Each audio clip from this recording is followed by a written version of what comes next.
not believe where I end up in this video. And so many people are gonna say, well, you already kinked that cable now. Ooh, Randy Mud. Oh, there he is. All right, so what we've run into here is really a problem. In this video, I'm gonna show you how a plumber unstops a kitchen drain, and we're gonna do it right now. Now guys, in a previous video, I showed y'all how this kitchen drain is clogged up. We know it's clogged up. This is the house that, well, when we were outside, the plug was pulled out of the clean out so that when it backs up, it drains out into the yard. Now, this is a rental property, so, you know, the previous homeowners, they weren't that worried about it. But what I'm gonna show you today is something that I've done before as a plumber. Most plumbers will run a cable down it, a snake, something like that. We're gonna do something a little bit different today. So hang around and check it out, because as a homeowner, this is something you can do pretty easy. Okay, so the first thing you wanna do, I mean, look at this. We've got about 71, 72 pounds of pressure. So I'm gonna go ahead and turn this off now. I just wanted to see how much pressure we're dealing with. Because once we put this together, that's how much pressure we're gonna be using to help blow this drain out. So you hook up the hose. Try not to stand on your tools you're working with.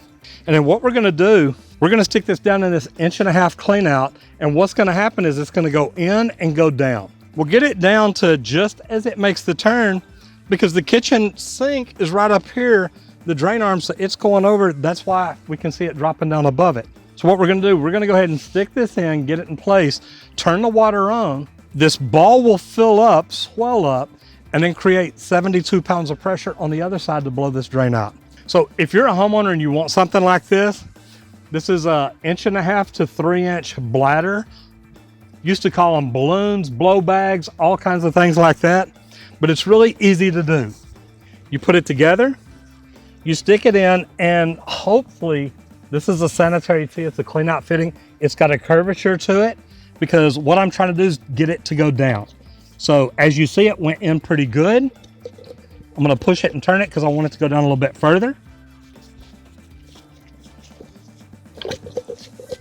And I can hear the water in there where it's holding water. As you can see, it's already wet. And right there, it starts to go down. Now, I like carrying a short piece of PVC around with me like that, and you see I've got it beveled. What I want to do is push on that just to get it past the lip of that sand tee. Sometimes you'll need to, sometimes you won't. But I want to get it down to where that whole ball is turned down. And I've got it in there now because I can push it in a few inches, I can pull it back a few inches, so I know I'm good. What I'm gonna do at this point is turn it on all the way. Now, the ball should be filling up. Now the water is stopping. So your 70 PSI is going from here down. Okay, so I've had this in here for 30 seconds to a minute. So what happens is that bladder will fill up, swell up, fill up the pipe. Like we said, the one that we have here is 1.5 inch to 3 inch. They make a larger one.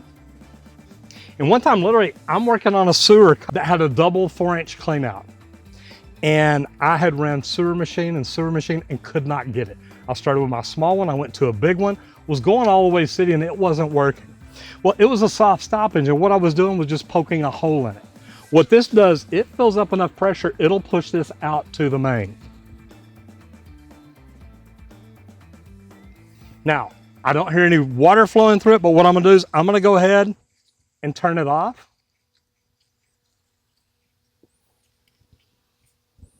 What that should do is kill the pressure.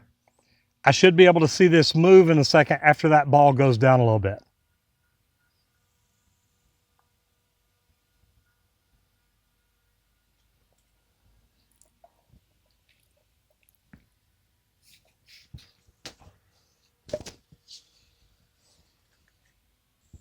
It might not have cleaned it out. It may not have. I know I'm kind of going, man, I don't know what to do. Yeah, that's why when I looked in that bladder, I thought, I don't know if I like this.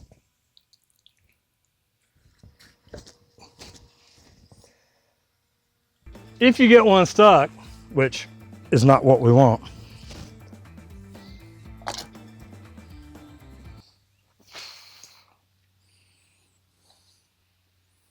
It smells like too.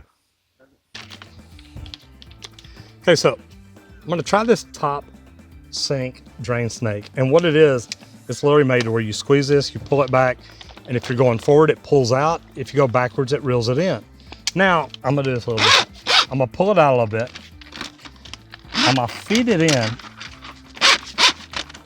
until I get up to a point where I feel a clog. And see right there, it feels like I'm getting to a point where it's not going anywhere. Now, I know a lot of you plumbers are telling me, Roger, that cable's too small. You're right, it probably is. But if I'm a homeowner and I have one of these at home, I can literally play with this and see if I can get this to go through it. Now, this is probably not the way that I want to do it because it's not going to do much. And I don't have a lot of stiff cable here to really push with to make it go through it. But what I can try to do is spin this around this way and see if I can literally get this thing in there, spin around, and see, it's binding up, it's not really pulling on it. Everybody who said this cable was too small is right. So what we're gonna do is feed it back in. Oh, and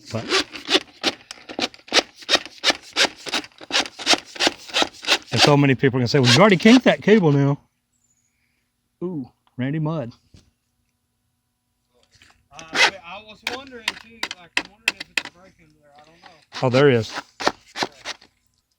All right, so what we've run into here is really a problem. We stuck that little sewer snake in there just because a lot of times if it's a grease clog, if it's anything like that, that top sink snake will break it up. But when we ran it in and you saw it clogged, it kinked, we got mud on it. So what that tells me is that we've probably got a slab leak right here. It didn't go in very far. We only stuck it in 4 or 5 feet. So what we're gonna do, we're gonna go ahead and call a dig crew. We'll have them come out, dig this area and go under. And it's probably just gonna be just a few feet, but we'll be able to get in there, see what it is, put it back together and get this thing working right. So we'll call the dig crew and this story will continue. So what I'm gonna do is I'm gonna mark an access hole. We know we're gonna have to go under the house here. It's not very far in until we hit the mud. So literally what I'm gonna do is I'm gonna come in about a foot. I don't want this dead center of the hole. I wanna have room to work and move around. So I'm gonna come over about a foot.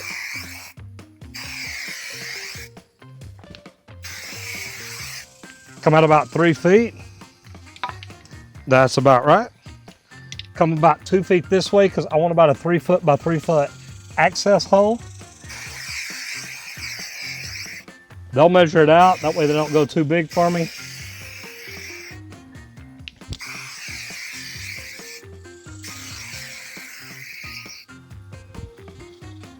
So this is the access hole. If they go in 3 feet and say, hey, this line goes this way and it looks good here, it may be broken further down, they can trace it back. And this way, we can replace the line or do what we need to do. So now, let's just wait on the dig crew.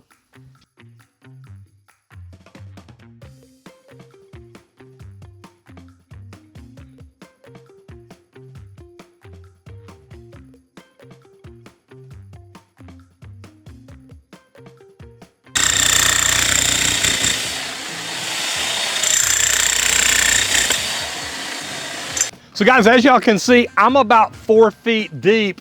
Well, getting ready to go up under our house. Let's fix this thing and see what we can do to get Squirt's Plumbing back up and running.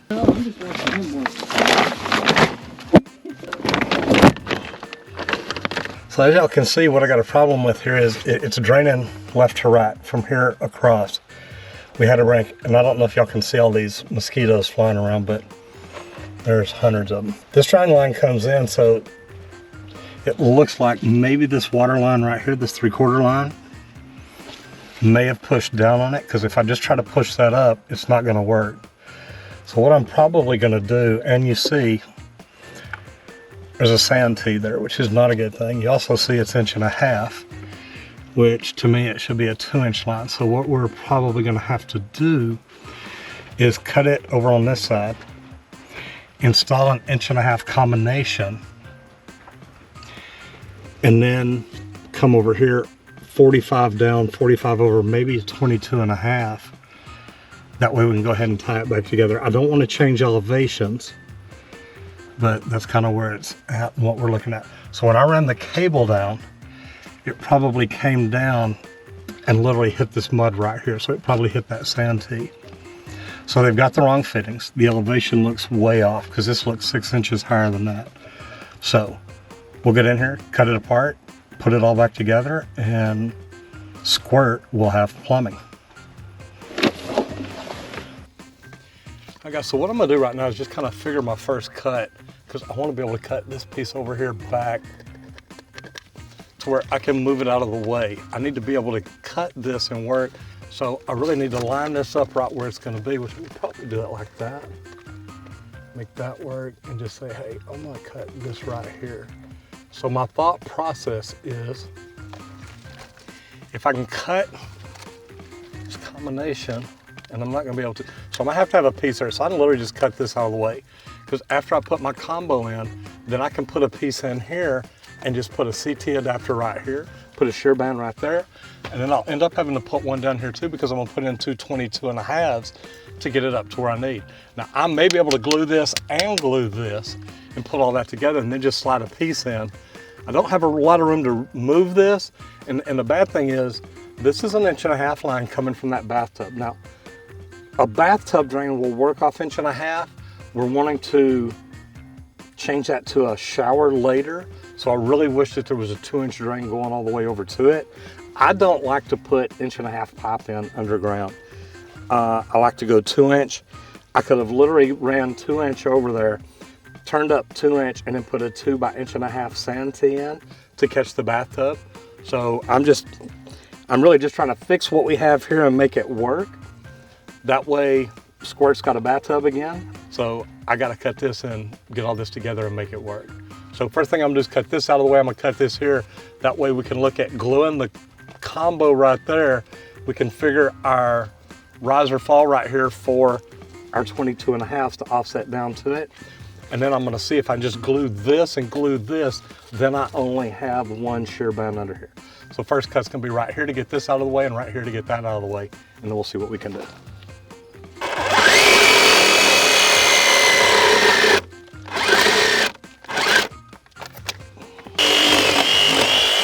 This one here is more specific because this is the kitchen line. This is the one we could not get to drain. And now we see why. I'm assuming his shower wasn't draining either.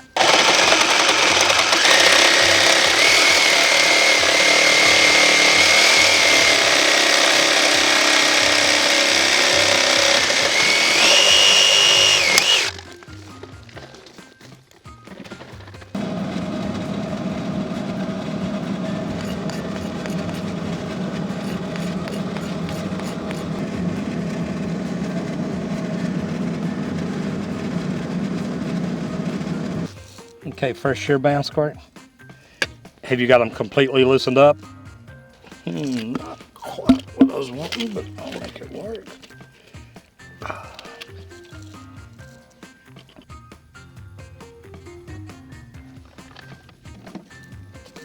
Okay, so if you notice, I changed things up. I cut this piece a little bit shorter. What I'm gonna do is line this up. I would have had to dig out a lot of the side of the ditch over here. If I'd have made this long enough for the entire shear band to go here and still give me room to work with, I'd have had to dig more of the ditch out. So what I did is decided to go ahead, give me enough room here to attach my shear band, and then what I'll do is I'll come back and cut enough room or make a new mark for the cut. I'll cut that, clean that real well, slide my shear band on the other end, then I'm pulling it back this way where it'll slide over this, and everything will be lined up and ready to go. What I'm gonna go ahead and do is I'm gonna glue onto here, rotate up, that way this will all come together. Then I can slide my shear band down, slide this down, secure that. And I'm using the shear bands because they have a solid stainless steel outer band to it. And I want something that's gonna let that not shift. If I just had just a regular no hub gasket or something like that, they've got a little thin corrugated outer edge on it. And I want something that's a little more solid. Something that's going to give it some strength and support. Because as you see, I don't have a lot of room in here for hangers, so I want to make sure that I put this together in a great way. And I'm also, you notice, turning my bands down, my nuts. That way, whenever I put this together, I've got my nuts down here where when I snug it up, I know everything's gonna be good. So let's go ahead and put this piece here together.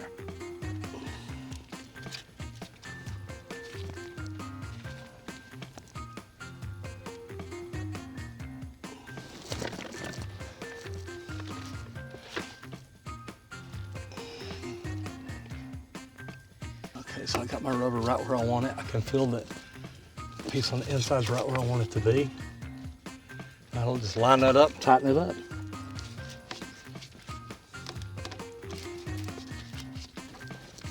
Okay, so what I'm gonna have to do, guys, is I have to get this in here. I don't have a lot of play with either one of these, not enough room to let me make a double glue joint, which I've done before. And if I had a pressure slip coupling, I could even think about doing that down here. So what I'm gonna have to do is I'm gonna have to cut it back here because I need enough room to get my 45s in, plus enough room for a shear band, plus enough pipe to tie that shear band onto. So what I'm gonna do is I'm gonna look at it right here, and I'm gonna figure that my cut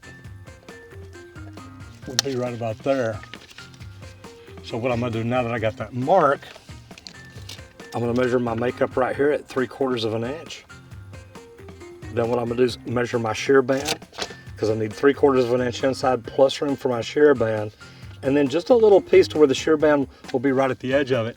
Then I can cut however long that piece is going back and slide, go ahead and glue this piece in, slide my shear band on, cut this out of the way, glue my piece in here, and when I roll it in position, just slide my shear band back right where it goes. So, sounds easy, doesn't it? It really is. Because if you look in here, when I make my cut, I've got a water line right here above it. So I've got to be very careful and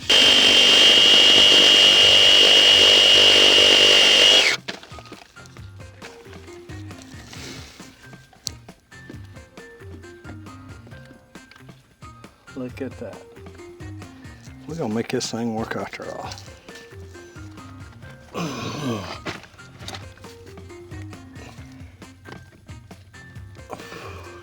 Flat or fill? Hold on, I may not need it. No, I don't need it.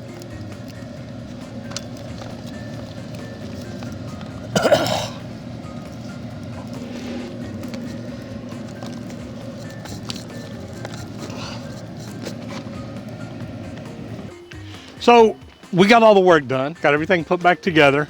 We're gonna let the glue dry up before we test everything. We're gonna turn on the shower, let it run, turn on the kitchen sink, let it run, make sure we don't have anything coming out of here. To be honest, I think we're gonna be fine looking down in there.